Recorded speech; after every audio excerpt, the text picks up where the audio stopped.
RBSC Hindi ज्ञान के इस भाग में आप सभी का एक बार फिर बहुत बहुत स्वागत है। आज हम कक्षा 12 अनिवार्य हिंदी संवाद सेतु के अंतर्गत समाचार लेखन अध्याय के महत्वपूर्ण बिंदुओं पर चर्चा करेंगे, उनकी जानकारी प्राप्त करने का प्रयास करेंगे। तो देखिए, समाचार लेखन। देखिए, आप सभी भली भांति जानते हैं कि समाचार हमारे दैनिक जीवन का महत्वपूर्ण अंग है।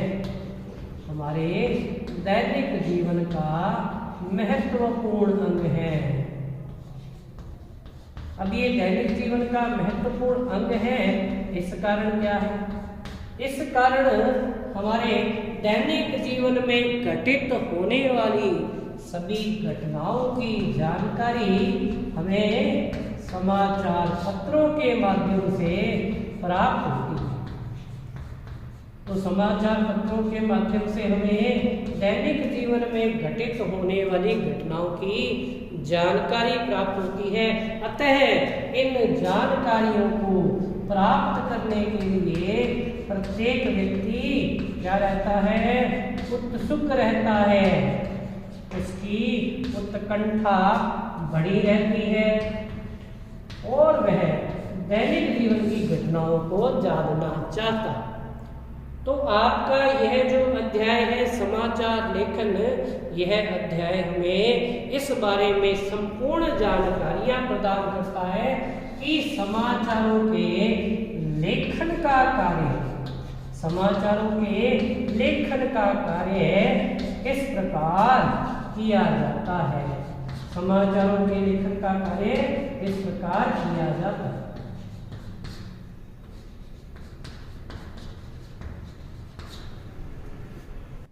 देखिए, यह समाचार लेखन का अध्याय हमें 3 बिंदुओं की जानकारी प्रदान करता है।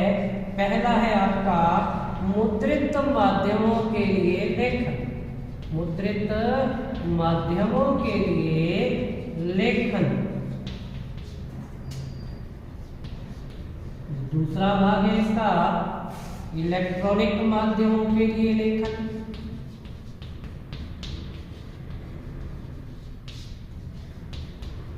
और तीसरा है महत्वपूर्ण भाग आपका है नव माध्यमों के लिए लेखन। देखिए, क्या क्या माध्यम है ये।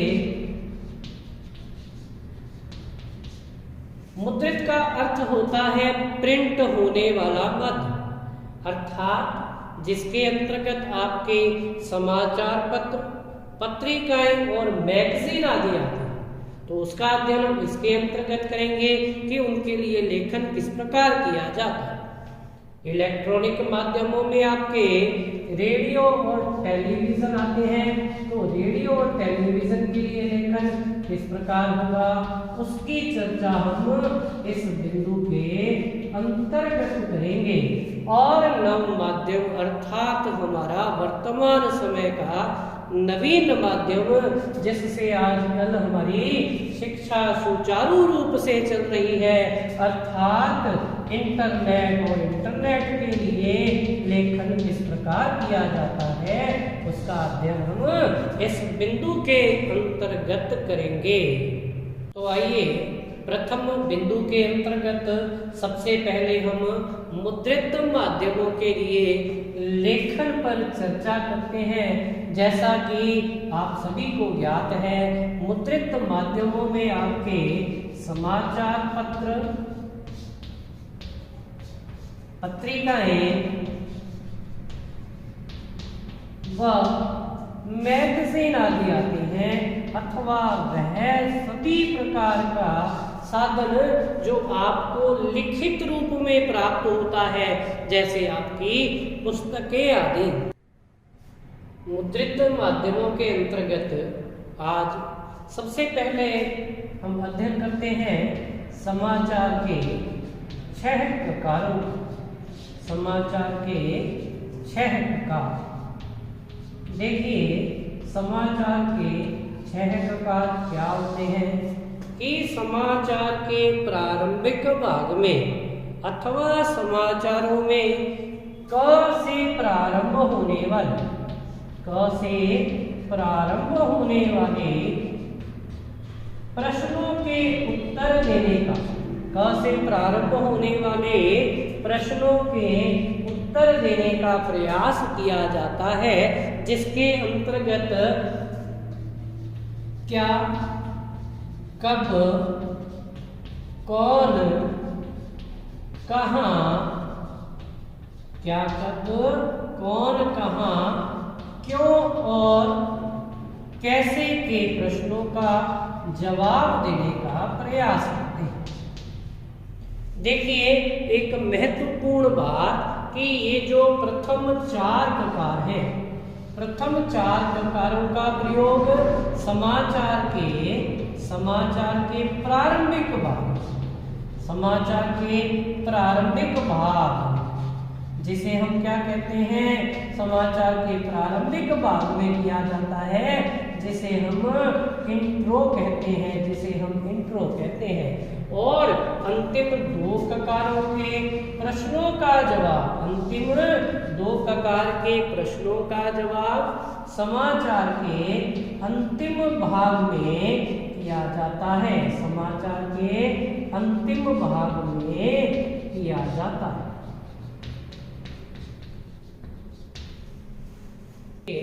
मुद्रित माध्यमों के लिए लेखन में दूसरी महत्वपूर्ण बात जो हमें याद रखनी है परीक्षा के दृष्टिकोण से, वह है आपकी इंट्रो। और इसी इंट्रो को हम आमुख भी कहते हैं और इसी को हम मुखड़ा भी कहते हैं। देखिए क्या होता है इंट्रो समाचार या फिर समाचार पत्र में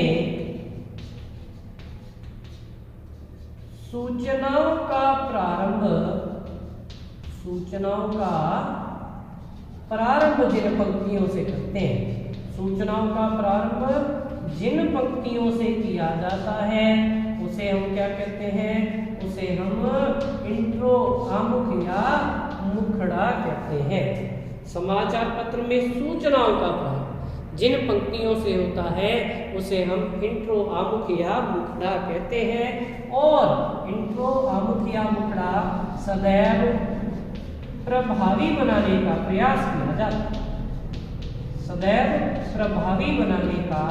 प्रयास किया जाता है, देखिए ऐसा क्यों किया जाता है, इसका महत्वपूर्ण कारण ये है कि इस इंट्रो के माध्यम से ही क्या होता है, पाठक समाचार की संपूर्ण जानकारियां प्राप्त कर लेते हैं, अब देखिए इंट्रो वास्तविक रूप में है क्या।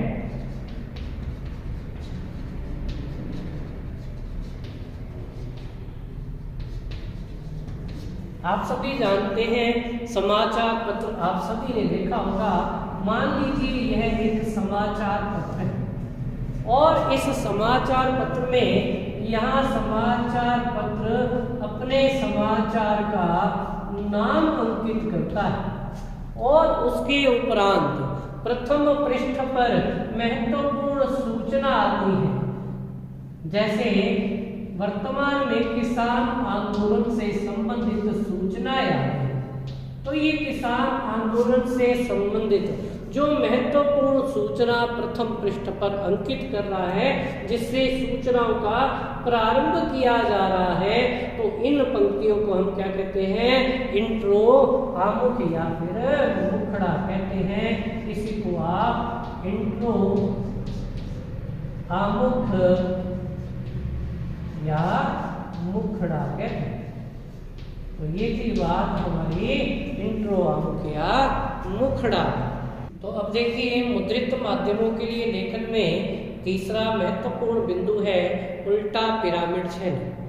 ध्यान दीजिएगा, आप सभी ने पिरामिड देख रखा होगा, पिरामिड इस प्रकार होता है, परंतु उल्टा पिरामिड यदि मैं कहूँ तो उल्टा पिरामिड इस प्रकार का होता है। देखिए इसी से हम इसे कंठस्थ करने का प्रयास करते हैं कि उल्टा पिरामिड शैली आखिर है क्या, कि समाचार लेखन की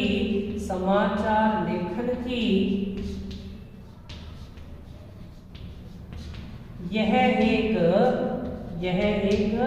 प्रभावी शैली, समाचार लेखन की प्रभावी शैली है। और इस शैली का सूत्रपात, इस शैली का प्रारंभ कहाँ से हुआ? इस शैली का प्रारंभ आपके अमेरिका में गृह युद्ध की स्थिति के दौरान हुआ। अमेरिका में गृह युद्ध की स्थिति के दौरान हुआ और वहीं से समाचार पत्रों ने इस शैली को अपना लिया। अब देखिए इसमें क्या होता है, जो महत्वपूर्ण सूचनाएं होती हैं उन्हें पहले लिखा जाता है। महत्वपूर्ण सूचनाओं को पहले स्थान दिया जाता है और उसके उपरांत सूचनाओं को घटते क्रम में लिखा जाता है। अर्थात महत्वपूर्ण सूचनाएं पहले,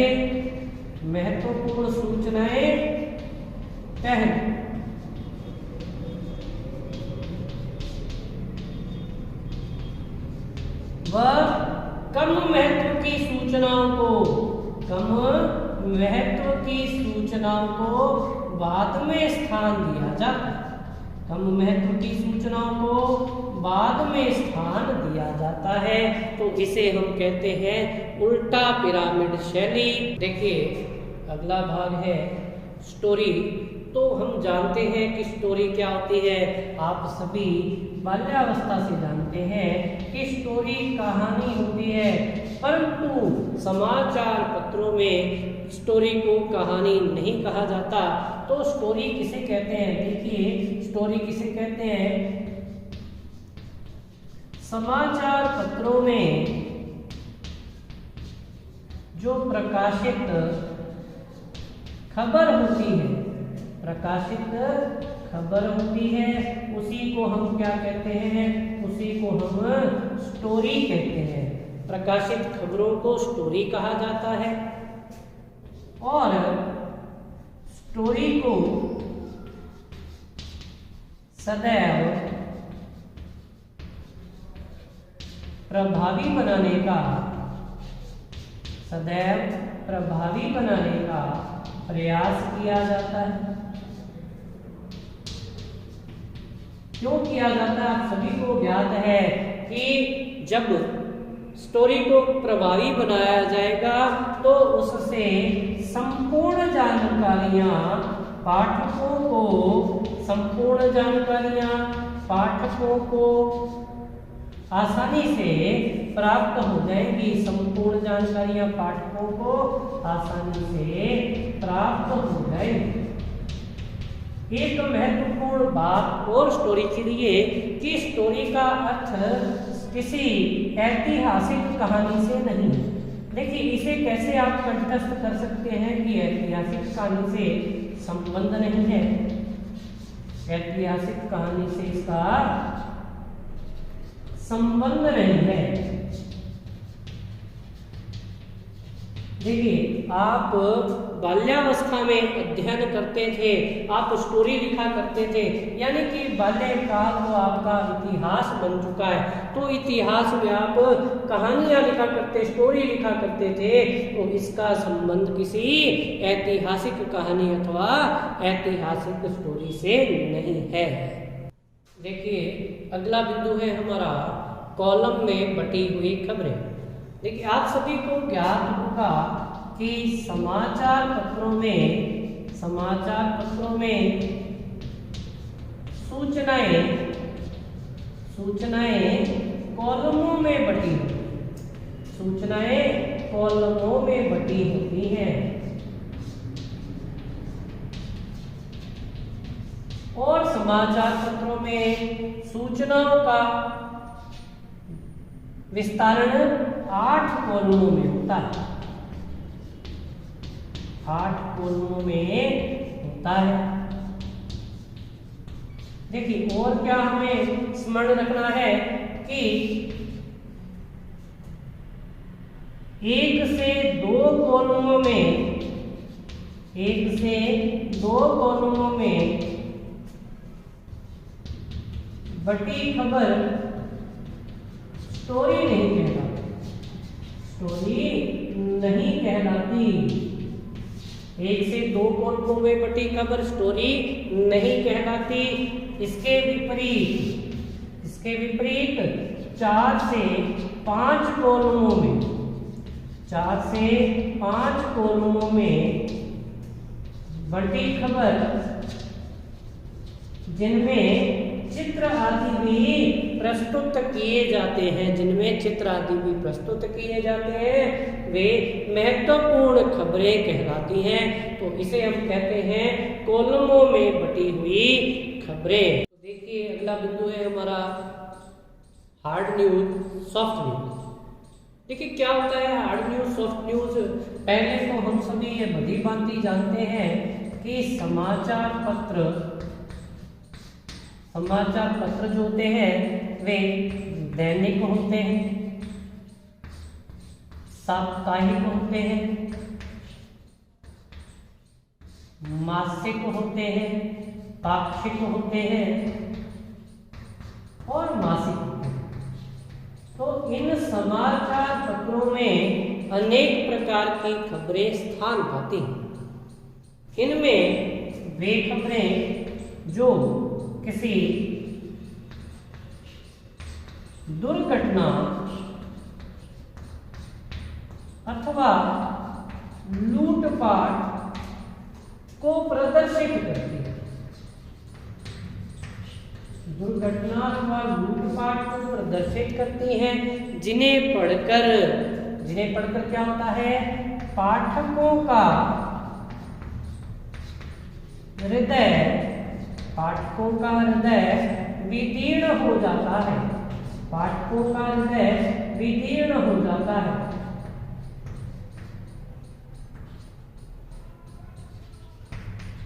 उन्हें हम क्या कहते हैं, उन्हें हम हार्ड न्यूज कहते हैं। तो ये तो हुई आपकी हार्ड न्यूज, इसे हम कहते हैं हार्ड न्यूज। देखिए इसके विपरीत, इन खबरों के विपरीत सॉफ्ट न्यूज क्या है। देखिए इसका नाम ही सॉफ्ट है, तो वह सॉफ्ट न्यूज क्या है। यह सॉफ्ट न्यूज समाचार पत्रों में मानवीय रुचि के आधार पर प्रकाशित की गई खबरें, मानवीय रुचि के आधार पर प्रकाशित की गई खबरें क्या कहलाती हैं, आपकी सॉफ्ट न्यूज कहलाती हैं। क्योंकि मानवीय रुचि भिन्न भिन्न प्रकार की होती है। इसके विपरीत ऐसी घटनाएं, ऐसी सूचनाएं जिन्हें पढ़कर क्या हो जाए, हृदय विदीर्ण हो जाए, कठोरता का भाव उत्पन्न हो, वैसी न्यूज आपकी हार्ड न्यूज कहलाती है। और मानवीय रुचि पर आधारित होंगी तो वे सॉफ्ट न्यूज कहलाएंगे। देखिए अब हम समाचार लेखन के अंतर्गत इलेक्ट्रॉनिक माध्यमों के लिए लेखन विषय की चर्चा करेंगे। देखिए इलेक्ट्रॉनिक माध्यम क्या है। इलेक्ट्रॉनिक माध्यमों के अंतर्गत हम रेडियो व टेलीविजन को स्थान देते हैं। रेडियो व टेलीविजन को स्थान देते हैं। देखिए अभी तक हमने अध्ययन किया था मुद्रित माध्यम। तो मुद्रित माध्यम हम सभी को ज्ञात है, मुद्रित माध्यमों में सूचनाएं प्रकाशित होकर प्राप्त होती हैं। सूचनाएं प्रकाशित होकर प्राप्त होती हैं, छपाई के रूप में प्राप्त होती हैं। इसमें छपाई को महत्व दिया जाता है। जबकि इलेक्ट्रॉनिक माध्यमों में विद्युत का महत्वपूर्ण भाग होता है, विद्युत का महत्वपूर्ण आधार रहता है। देखिए रेडियो जो है आपका रेडियो क्या है? रेडियो एक श्रव्य माध्यम है, हम सूचनाएं इसके माध्यम से सुनकर प्राप्त करते हैं। इसलिए रेडियो में ध्वनियों का और शब्दों का सामंजस्य रहता है, ध्वनियों का और शब्दों का सामंजस्य रहता है। इसके विपरीत टेलीविजन में, जो कि एक आपका क्या दृश्य श्रव्य माध्यम है, दृश्य श्रव्य माध्यम है, इसलिए दृश्य श्रव्य माध्यम होने के कारण इसमें ध्वनियों शब्दों के साथ साथ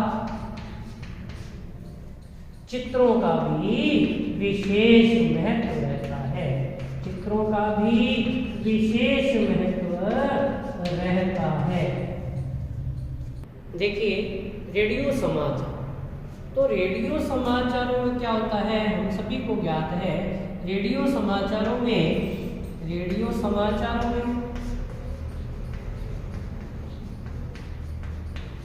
समय सीमा कम रहती है, समय सीमा कम रहती है। इसलिए क्या होता है, समय सीमा कम रहती है, इसलिए इसमें अधिक से अधिक सूचनाओं को स्थान दिया जाता है, अधिक से अधिक सूचनाओं को स्थान दिया जाता है, अर्थात विशेष बुलेटिन पर आधारित खबरें प्रसारित की जाती हैं। इसके साथ ही साथ रेडियो समाचार, हम सभी जानते हैं कि रेडियो एक श्रव्य माध्यम है, अतः इसमें ध्वनियों और शब्दों का सामंजस्य रहता है, ध्वनि और शब्दों का सामंजस्य रहता है। साथ ही साथ रेडियो समाचारों में सरल शब्दावली का प्रयोग किया जाना चाहिए, सरल शब्दावली का प्रयोग किया जाना चाहिए। देखिए क्यों किया जाना चाहिए, इस कारण किया जाना चाहिए कि रेडियो से जुड़ा हुआ जन समुदाय अधिकाधिक अशिक्षित होता है और अशिक्षित होने के कारण वे सूचनाएं इस सरल शब्दावली के माध्यम से आसानी से प्राप्त कर सकते हैं। देखिए टेलीविजन समाचार में क्या रहता है, ध्वनियों व शब्दों के साथ, अभी हमने अध्ययन किया था, शब्दों के साथ चित्रों का महत्व होता है।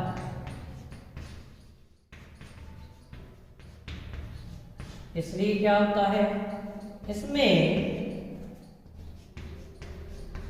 सरल व क्लिष्ट शब्दावली का प्रयोग किया जा सकता है, क्योंकि इसमें सूचनाएं लिखित रूप में भी प्रदान की जाती है और इसमें विजुअल्स अर्थात दृश्य की प्रधानता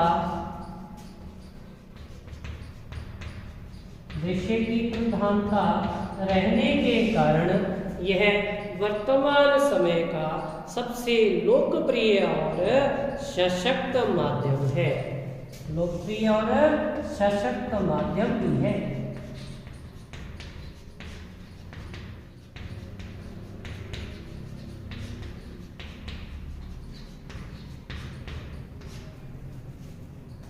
देखिए बाइट्स पर टिके समाचार क्या होते हैं, बाइट्स पर टिके समाचार किसी घटना विशेष से संबंधित सूचना पर 20 से 40 सेकंड के लघु साक्षात्कार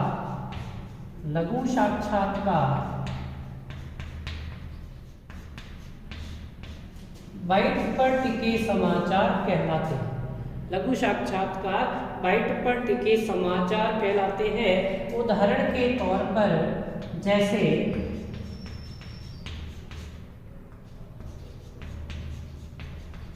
मौसम में अचानक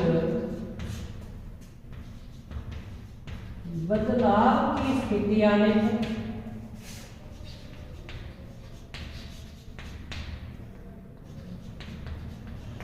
मौसम विभाग के निदेशक द्वारा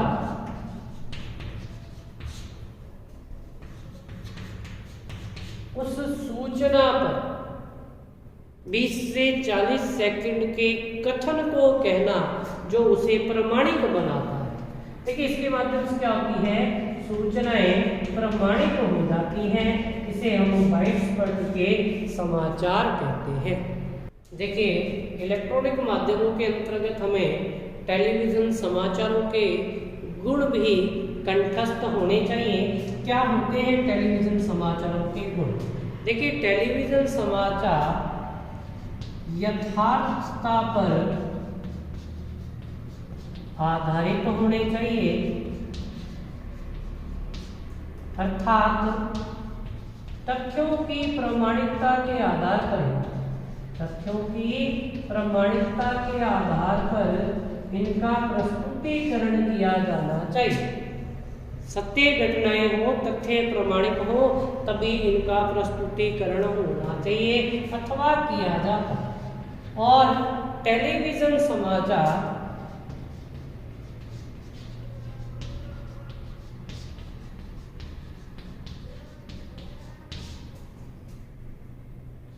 ध्वनियों, शब्दों के साथ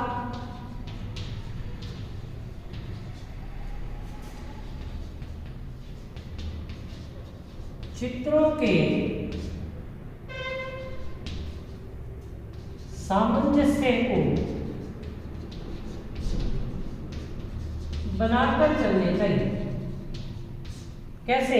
ऐसा नहीं होना चाहिए कि ध्वनियां और शब्द तो कुछ और कह रही हैं और चित्र किसी और का प्रस्तुत किया जा रहा है, ऐसा नहीं होना चाहिए।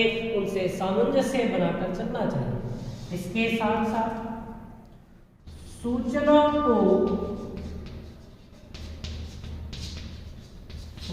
का दोहराव नहीं होना चाहिए। सूचनाओं का दोहराव नहीं होना चाहिए, क्योंकि यदि सूचनाओं का दोहराव होगा तो वे सूचनाएं दर्शकों के लिए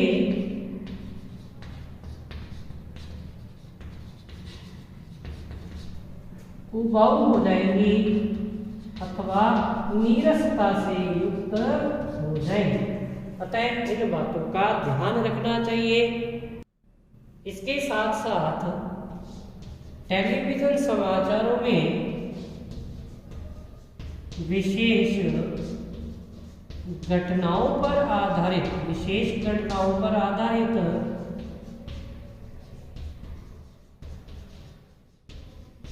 विशेष बुलेटिन तैयार किए जाने चाहिए।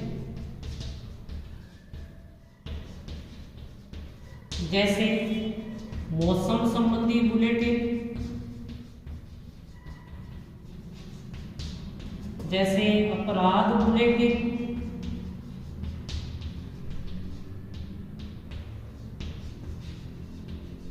जैसे खेल बुलेटिन आदि, तो इनका भी तैयार होना आवश्यक है।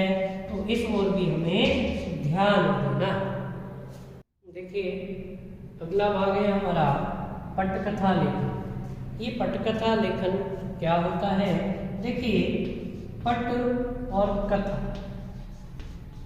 देखिए पट का अर्थ होता है पर्दा और कथा का अर्थ होता है कहानी, अर्थात पर्दे पर फिल्मांकित की जाने वाली कहानी, पर्दे पर फिल्मांकित की जाने वाली कहानी अथवा कथा पटकथा कहलाती है। पर्दे पर फिल्मांकित की जाने वाली कहानी अथवा कथा पटकथा कहलाती है। सबसे पहले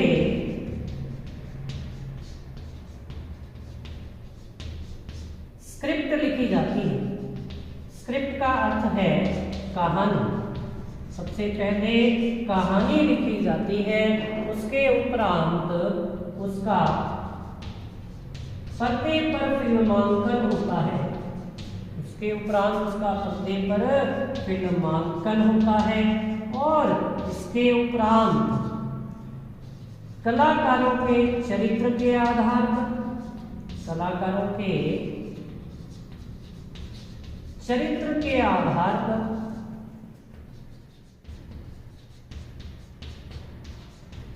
संवाद लिखे जाते हैं। संवाद अर्थात डायलॉग। इसलिए हम क्या कह सकते हैं, इसलिए हम यह कह सकते हैं कि पटकथा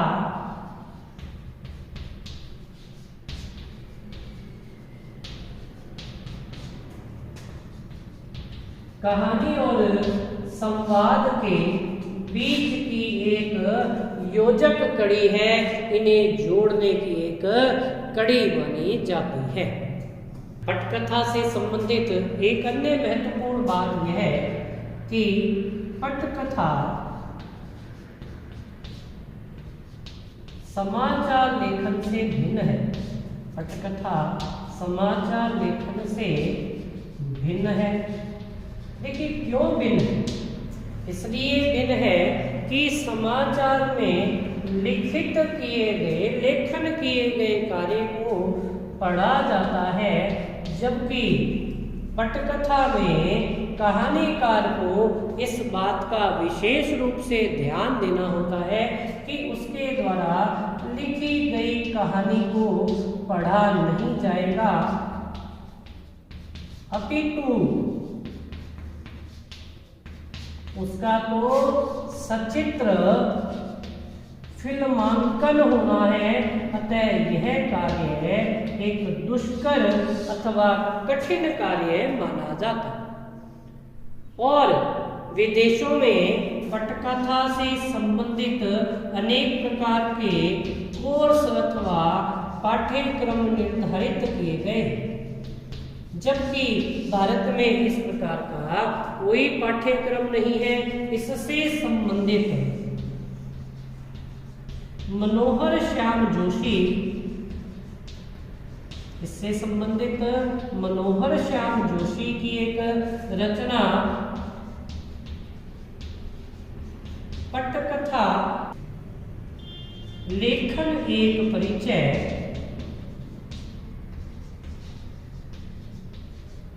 आधार ग्रंथ का कार्य करता है। इसके अतिरिक्त पटकथा लेखन में और कुछ हमें अध्ययन करने की आवश्यकता नहीं है कि फिल्म या टेलीविजन के क्षेत्र में लेखन का महत्व, एक हमें इस भाग को भी अपनी स्मृति में रखना है।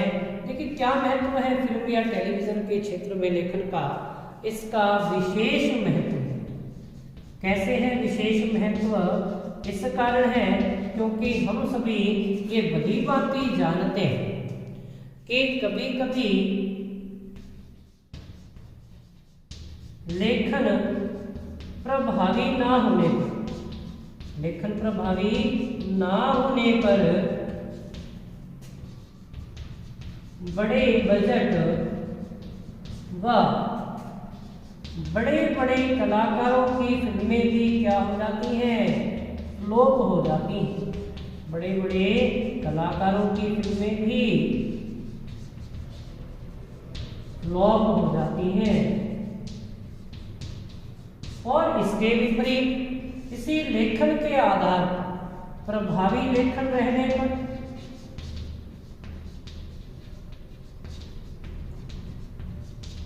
छोटे कलाकारों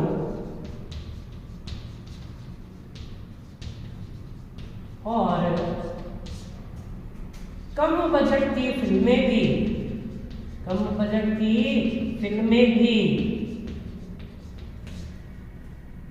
लोगों के दिलों में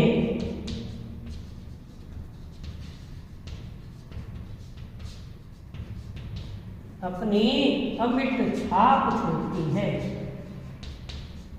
अपनी छाप छोड़ती हैं। इसी लेखन का महत्व है, इसी लेखन का आधार है कि हम सभी जानते हैं कि बहुत से ऐसे धारावाहिक आजकल प्रसारित हो रहे हैं जिनके 500 से 1000 तक के एपिसोड भी एक आम बात हो गई, एपिसोड भी आम बात हो गई है।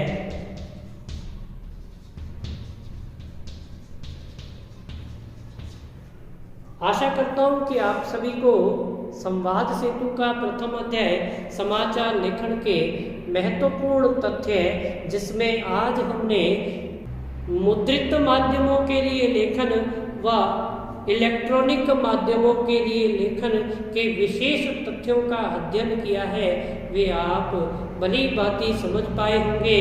यदि आप इस बात को भली भांति समझ पाए हो तो चैनल को लाइक और सब्सक्राइब करना ना भूलें। धन्यवाद।